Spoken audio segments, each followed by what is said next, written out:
네, 한 주간의 삶도 성령 충만하시고 또 행복한 삶이 되시기를 축원합니다. 제가 한 주간 또 이렇게 생활하면서 이 땅에 사는 동안 우리가 실패하지 않고 살아갈 수 있으면 얼마나 좋을까 하는 생각을 했습니다. 많은 사람들이 작심하지만 그러나 작심 3일을 넘기지 못한다, 뭐 그런 이야기도 있습니다. 많은 사람이 결단하고 각오하고 또 계획도 세우고 꿈을 이루기 위해서 여러 가지 공부도 하고 또 일도 합니다. 그러나 그 모든 일들을 추진한다고 하는데 다 성공하면 좋겠는데 많은 사람들이 실은 성공하는 자리까지 가지 못하고 실패해버리는 그런 모습을 보게 됩니다. 그러던 중에 여러 가지 실패하지 않는 법들에 대한 그 내용들을 제가 좀 책을 읽으면서 좀 찾아봤습니다. 요즘 사람들은 어떻게 생각하는지. 그랬는데 참 흥미로운 책이 하나 있었습니다. 최신간으로 나왔던 더 시스템이라고 하는 스콧 애덤스라고 하는 분이 쓴 책인데, 이분의 책에서 실패하지 않으려면 우리가 무엇가 필요할까 하는 것을 아주 정확하게 그래도 분석을 해놓은 것 같습니다.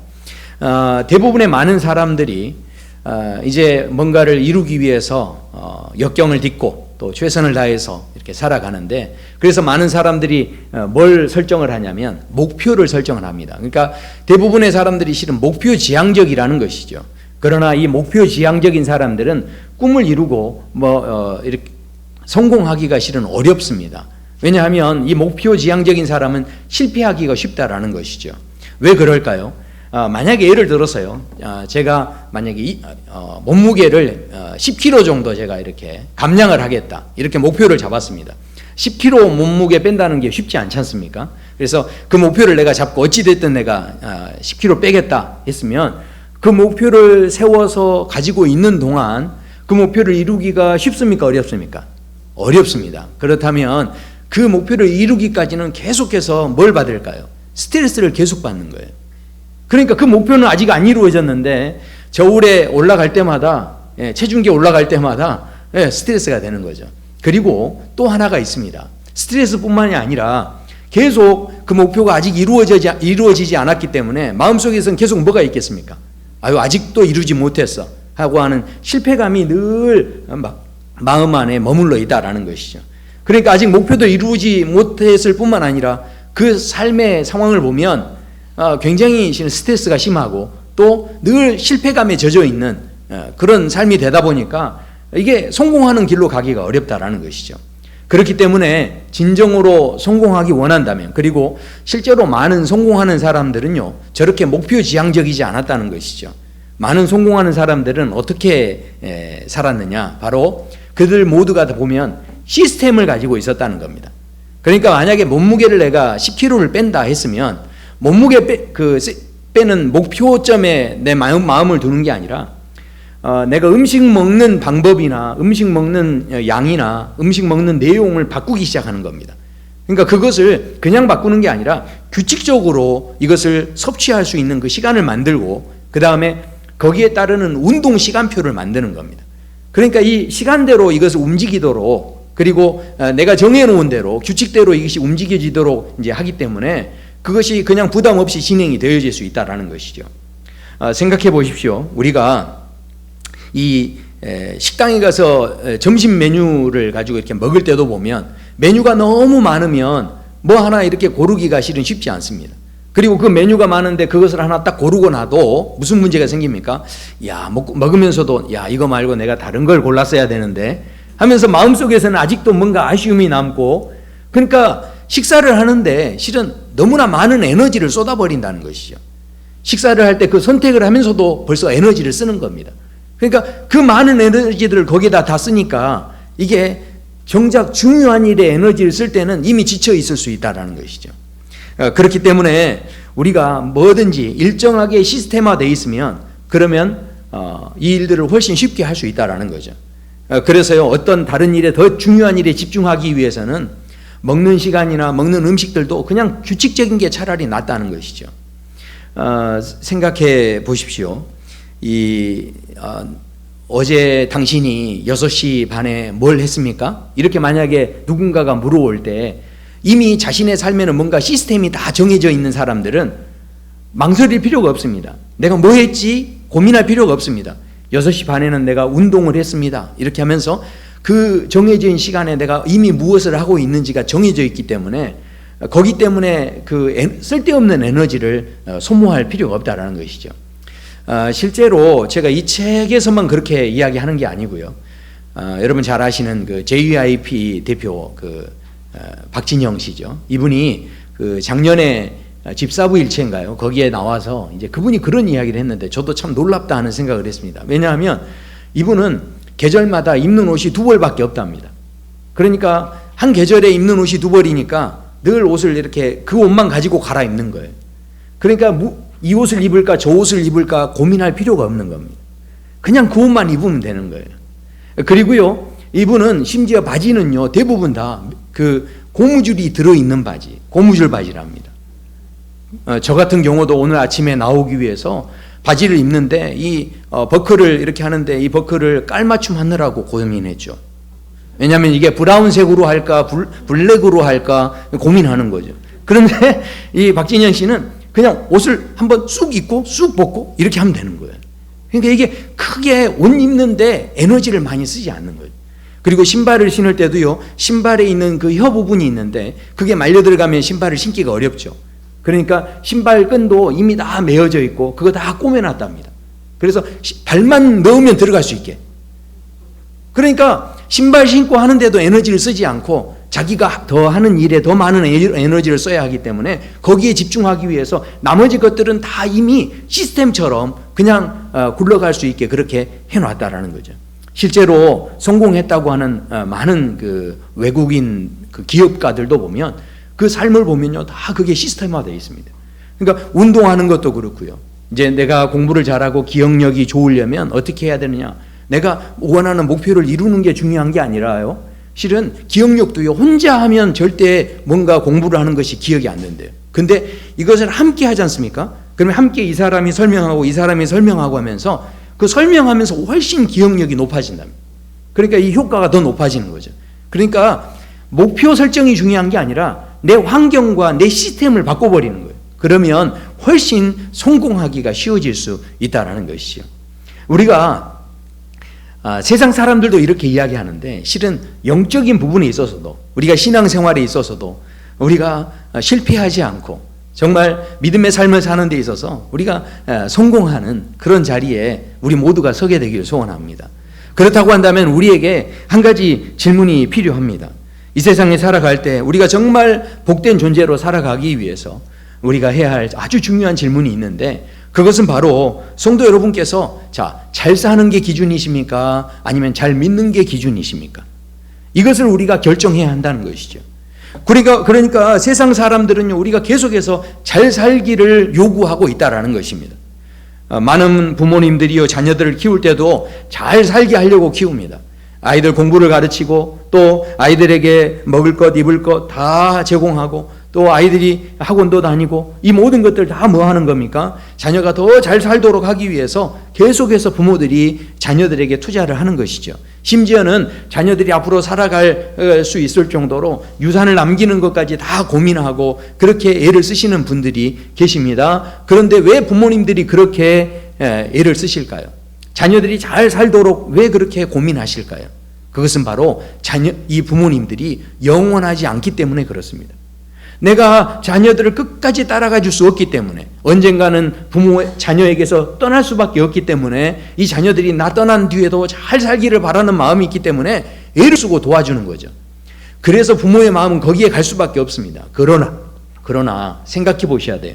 우리 하나님의 관심은 절대로 잘 사는 데 있지 않습니다. 왜냐하면 하나님은 영원하신 분이기 때문에 그렇습니다. 그래서 하나님은요, 잘 사는 데 관심이 있는 게 아니에요. 왜냐하면 잘 사는 건 그냥 이 땅에서 잠깐의 문제입니다. 그러나 영원하신 하나님이시기 때문에 우리가 하늘나라에서도 잘 살기를 원하시는 거예요. 그렇기 때문에 이 땅에서 잘 사는 것이 문제가 아니라 믿음이라고 하는 시스템을 가지고 이 땅에서 살아가기를 원하시는 거죠.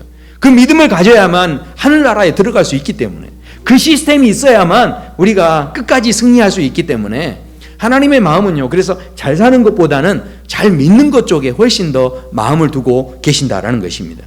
그렇기 때문에 우리가 이 땅에서 살아갈 때 이 잘 사는 것, 잘 살게 되고 하나님 막 은혜를 주시고 복을 주시면 할렐루야 아멘 네, 이렇게 하고 끝나면 절대 안 된다라는 것이죠.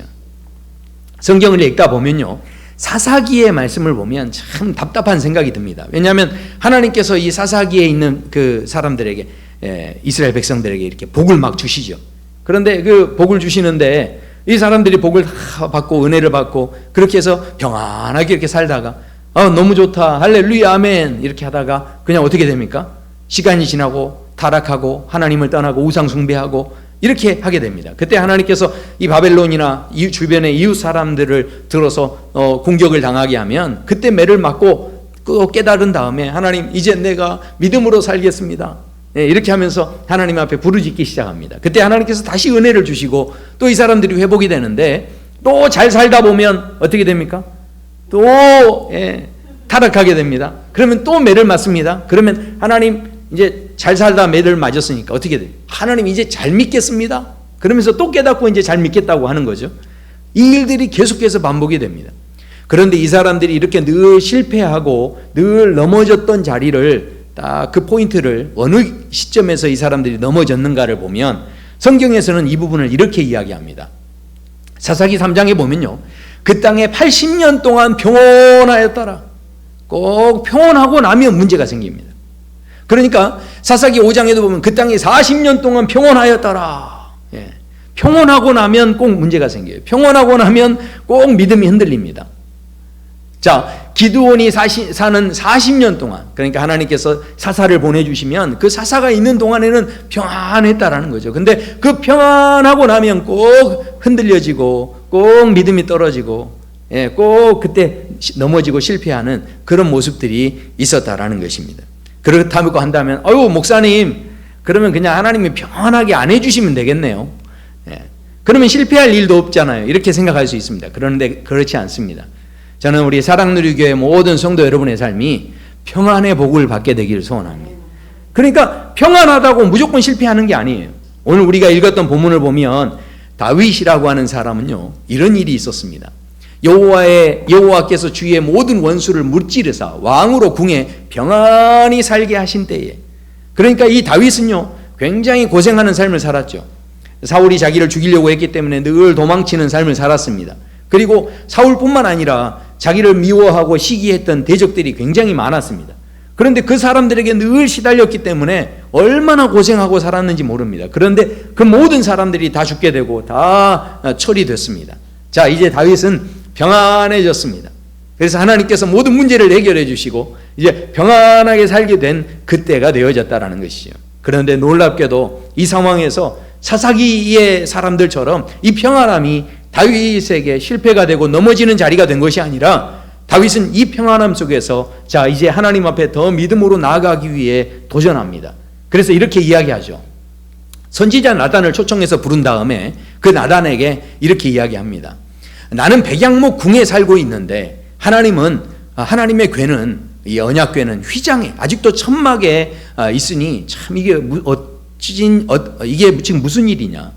그래서 하나님의 내가 궁을 지어야 되겠다. 하나님의 성전을 지어야 되겠다. 이제 이런 이야기를 하니까 나단 선지자가 다윗의 그 마음에 있는 대로 모든 것을 행하시옵소서 이렇게 하고 집으로 돌아갑니다.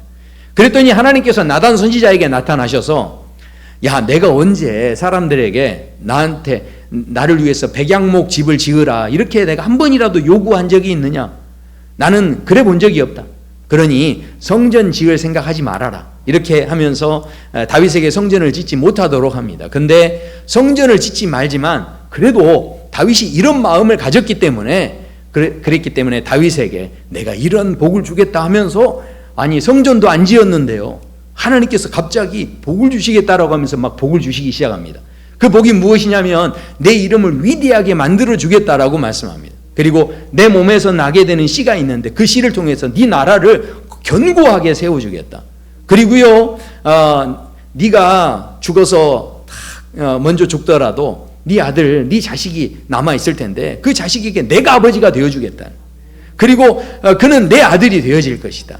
그리고 사울에게서는 하나님이 은총을 뺏어버렸지만 그러나 네 아들에 대해서는 내가 때려서라도 징계해서라도 가르쳐서라도 절대로 은혜는 뺏지 않겠다라고 그렇게 하나님이 복과 은혜를 주셨다라는 것이죠. 사랑하는 성도 여러분, 생각해 보십시오.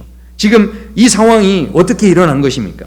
하나님께서 평안을 주셨는데 다윗이 거기에만 머무르지 않고 하나님 안에서 뭔가 믿음의 도전을 했을 때 그것이 오히려 더 큰 복을 얻게 되는 그런 믿음의 자리가 되어졌다라는 것이죠. 어떻게 이것을 얻었는가 보면 다윗은요, 더 잘 믿으려는 그 믿음의 시스템을 가지고 있었습니다. 자, 그것이 무엇이었느냐? 첫 번째로 보시면 다윗에게 있던 평안함이 더 큰 축복이 됐던 그 이유가 무엇이냐? 바로 18절에 말씀합니다. 다윗이 이제 그 모든 이야기를 선지자 나단과 하나님과 나누었던 대화를 다 듣게 됩니다. 그래서 18절에 이렇게 이야기하죠. 다윗 왕이 여호와 앞에 들어가 앉아서 이르되 주 여호와여, 나는 누구이오며 내 집은 무엇이기에 나를 여기까지 이르게 하셨나이까? 그러니까 지금 다윗의 마음에는 뭐가 있다는 겁니까? 하나님이 평안함을 주실 때도 하나님, 내가 도대체 누구이기에, 하나님 도대체 내 집은 무엇이기에 이런 평안을 나에게 주십니까? 이런 질문하는 마음이 있었다라는 것이죠. 그러니까 이 질문이 자꾸 생기니까 어떻게 됩니까? 그 질문에 대한 답이 찾아지기 시작하는 거죠. 답을 찾으려면요, 질문이 먼저 있어야 됩니다. 질문하지 않으면 절대로 새로운 아이디어를 찾아내기가 어렵죠. 분명히 뭔가 답을 얻어내기 원한다면 자꾸 그것에 대해서 질문하는 게 필요하죠. 그런데요, 우리는 어떻습니까? 하나님께서 뜻하지 않은 은혜를 막 주셨어요.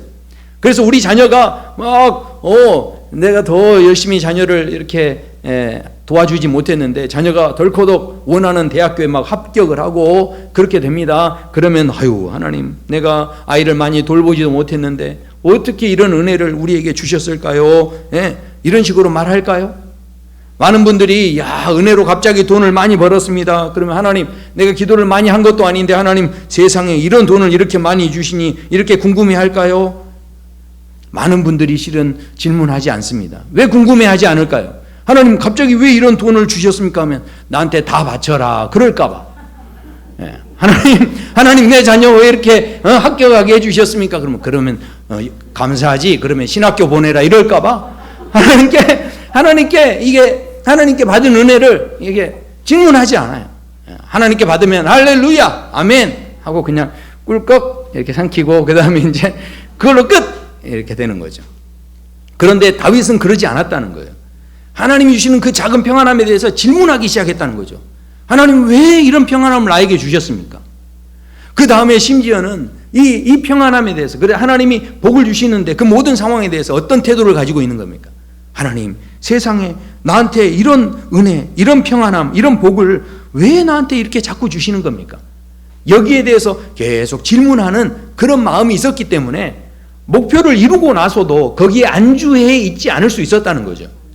그냥 목표가 중요한 게 아니라 이 사람의 삶은 끝까지 지치지 않고 계속 갈 수 있는 성공의 자리까지 가고 나서도 변함없이 그 자리에 서 있을 수 있는 그 귀한 조건이 되어졌다라는 것이죠. 마지막 한 가지가 참 이게 정말 대단합니다. 이 다윗에게 이런 시스템이 있었다는 겁니다. 믿음의 시스템이. 자, 두 번째로, 그래서요, 두 번째를 보시면 27절에 마지막에 이제 이렇게 이야기합니다. 만군의 여호와 이스라엘의 하나님이여, 주의 종의 귀를 여시고 이르시기를 내가 너를 위하여 집을 세우리라 하셨으므로, 지금 이 다윗의 귀를 열어주시면서 이 선지자 나단을 통해서 뭐라고 축복해 주셨습니까? 내가 너의 집을 세워주겠다, 그렇게 지금 축복을 해 주셨죠. 할렐루야. 이런 귀한 은혜들을 우리가 입게 되길 소원합니다. 그런데 이런 집을 세우리라 했으면 아유, 하나님 이제 우리에게 복을 딱 주셨으니 너무 감사하네 하면서 이 모든 것이 내 것이냐, 이 모든 것이 당연히 내가 받을 것이냐, 그렇게 생각하지 않았다라는 것이죠. 오히려 하나님께 받는 것이었지만 그러나 어떻게 했다는 겁니까? 주의 종이 이 기도로 주께 간구할 마음이 생겼나이다. 결국은 하나님이 이미 주신다고 했으니까 그냥 가만히 있어도 됩니다. 하나님이 이미 준다고 했는데요, 더 이상 기도하지 않아도 하나님은 주실 겁니다. 그러나 그럼에도 불구하고 이 다윗은 어떻게 했다는 겁니까? 이것을 기도로 받기를 원했다는 것이죠. 이걸 믿음으로 받기를 원했다는 것입니다. 이미 다 결정된 복이었지만 그러나 이것 가지고도 기도하려는 마음을 가졌다는 것은 무슨 이야기입니까? 그 모든 것을 주실 수도 있고 또 주시지 않을 수 있는 주권이 누구에게 있다는 겁니까? 하나님께 있다는 거죠. 이 모든 복의 주인이 내가 아니라, 내가 당연히 받을 것이 아니라 내가 하나님 앞에 그러므로 더 믿음으로 살아야 되겠다라고 하는 믿음의 고백이 바로 이 다윗의 마음에는 늘 있었다라는 것이죠. 그저 우리가 목표를 이루고 끝나는 게 아니라 늘 그 사람의 기본의 마음에, 이 마음의 태도가 있었기 때문에 이 다윗이 끝까지 승리하는, 심지어는 평안을 받았지만 그 평안이 평안으로 끝나지 않고 더 큰 복을 만들어내는 자리가 되어졌고, 또 하나님의 그 복을 받았는데 그 복이 복으로 끝나지 않고 더 큰 복과 은혜를 경험하는 자리까지 나아가게 되는 출발이 되어졌다는 것이죠. 생각해 보십시오. 그 성전을, 세상에 하나님의 그 언약궤가 있는 그 성전을 짓겠다라고 하는데 수백 년 동안 하나님의 이 하나님의 언약궤는 천막 안에 있었습니다. 그리고 시간이 지났고 그 수백 년 동안 수백 명의 천명, 수만 명의 사람들이, 얼마나 많은 사람들이 다 제각기 집을 짓고 다 살았습니다. 그런데 어느 누구 하나도 그 언약궤가 새로운 장소에 있어야 되겠다는 생각을 해본 사람이 없는 거예요. 결국 누가 이 생각을 한 겁니까? 바로 다윗이 이 생각을 한 거예요. 왜 그랬을까요? 바로 그 평안함이 왜 나에게 주신 것인지 그것을 질문하는 마음이 있었기 때문에, 그리고 그것 가지고 그것이 다 내 것이 아닙니다, 이 모든 것의 주인이 하나님 것입니다 라고 하는 믿음이 있었기 때문에 이걸 가지고 또 기도 제목으로 삼고 있다라는 것이죠. 성경에 보면요, 이 믿음의 시스템을 가졌던 한 사람이 또 있습니다. 바로 욥이라는 사람이었죠. 욥은 이 마귀 사단이 와서 자기를 시험하고 모든 것을 다 뺏어가 버립니다. 그때 이 욥이 뭐라고 고백합니까? 주신 이도 하나님이시오, 취하시는 이도 하나님이시오. 그런 고백이 있었던 사람이죠. 그런데 더 놀라운 것은요, 하나님께서 이 욥을 나중에 회복을 시켜주시는데 갑절로 회복을 시켜주십니다. 그래서 이 갑절로 회복시켜주시면 아유 할렐루야 아멘 하고 또 너무 좋다 하고 아마 여러분 우리 모두는 행복해서 그냥 아이고 진짜 하나님 정말 멋지시네 하고 끝낼 겁니다.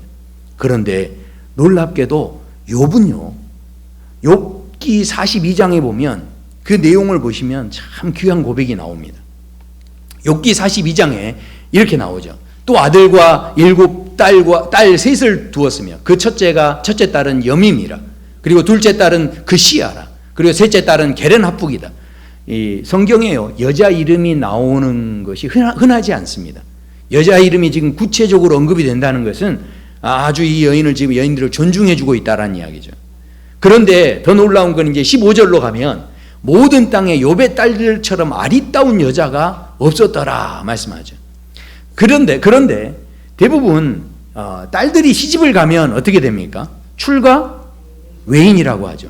그러니까 그 당시의 문화만 해도, 우리나라 과거만 해도 그렇지 않습니까? 딸들이 출가하면 이제 그때부터는 알아서 살아야 되는 거예요. 그렇지 않습니까? 아무리 어려운 일을 당해도 어찌됐든 그냥 거기서 그러고 살아야 되는 겁니다. 저 당시에는 어땠겠습니까? 그러니까 출가 외인입니다. 시집가면 끝나는 거예요. 그런데도 불구하고 욥이 어떻게 했다는 겁니까? 이미 시집을 간 그 여인들에게 어떻게 하는 거예요? 그들이 아버지가 그들에게 그들의 오라버니들처럼 기업을 주었다라는 거예요. 그러니까 이게 무슨 이야기입니까? 결국은 욥이 가지고 있는 모든 재산, 그때도 이 재산이 자기 게 아니라는 거예요. 결국은 다 사람들에게, 지금 생각해 보십시오. 이 자기 재산을 그쪽으로 나눠주면 자기 집안을 살리는 데 쓰여집니까? 남의 집안을 살리는 데 쓰여집니까? 남의 집안을 살리는 데 쓰여지는 거잖아요. 그런데도 불구하고 그것을 나눌 수 있었다라는 것은 결국은 무엇입니까? 그 모든 재산의 주인은 누구라는 거예요? 하나님이시라는 거예요. 그 믿음이, 그 마음에 그 믿음의 시스템이 있었기 때문에 하나님이 언제 힘들게 하든 언제 복을 주시든 상관없이 흔들리지 않고 끝까지 그 믿음의 삶을 살아가는, 어느 상황에 와도 어려운 일이 있어도 너무 낙심해서 하나님 떠나지 않고, 복을 주셔도 교만해서 하나님 떠나지 않는 그런 흔들리지 않는 믿음, 성공하는 믿음, 실패하지 않는 믿음의 자리까지 나아가는 그런 복된 삶을 바로 이 욥이 살았다라는 것입니다. 사랑하는 성도 여러분, 생각해 보십시오. 우리가 어떤 목적을 이루는 게 중요한 게 아닌 거예요. 어쩌면 그 목적을 이루다가 지치기도 하고 스트레스 받고 늘 실패감에 젖어 살아갈 수밖에 없어요.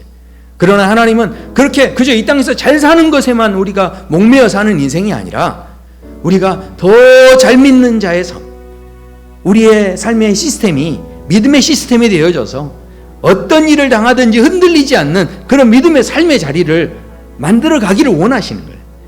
오늘 우리가 다시 한번 생각해 보는 것은 예수님의 삶이 그런 삶이셨죠. 예수님께서 이 땅에서 잘 사는 삶을 사신 게 아닙니다. 잘 사는 것으로 기준으로 보면 예수님은 이 땅에 오셨을 때 참 어처구니 없게도 말구유에 태어나셨죠. 예수님은 이 땅에 오셔서 수많은 사람들에게 조롱을 받고 매를 맞고 피를 흘리고 잘 사는 것으로 생각하면 예수님의 삶이 우리가 그렇게 본받을 만한 그런 따를 만한 삶이 되질 않죠.